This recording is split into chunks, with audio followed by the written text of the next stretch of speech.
It's Kuhio's work in Congress to champion the Hawaiian Homes Commission Act that made the biggest and most lasting impact in Hawaii, and it's the reason that we are here today. Over the last 100 years, the HHCA has provided more than 10,000 homestead lots for Native Hawaiian families, returning land to its rightful owners and righting a wrong perpetuated many years ago. The act passed the Hawaii Territorial Legislature in April of 1919. Prince Kuhio then presented the act to the U.S. House Committee on Territories, and the committee merged the act with a second measure to limit the amount of crown lands that would be open for general homesteading so that there would be lands to lease to plantations and ranches. Introduced in early 1920, the bill underwent several compromises before being passed and signed into law 100 years ago today.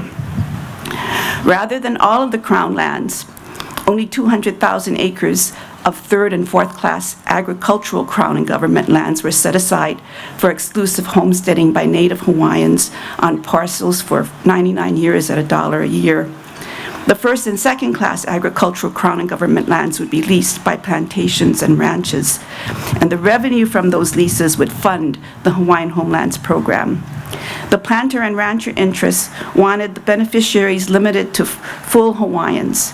Kuhio countered that Native Hawaiians with 132nd Hawaiian ancestry should qualify, and they compromised at 1/2 Native Hawaiian ancestry and more.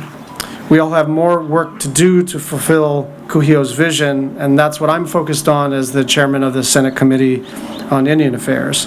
To help carry out that vision, earlier this year we passed the American Rescue Plan, which included historic funding for Native Hawaiian programs, about $200 million for Native Hawaiian health, education, and housing. The biggest one-time infusion of money into Native communities, including Native Hawaiian communities in American history. And there's sort of two ways to look at that. One is that's an extraordinary accomplishment, and the other is that that's a drop in the bucket.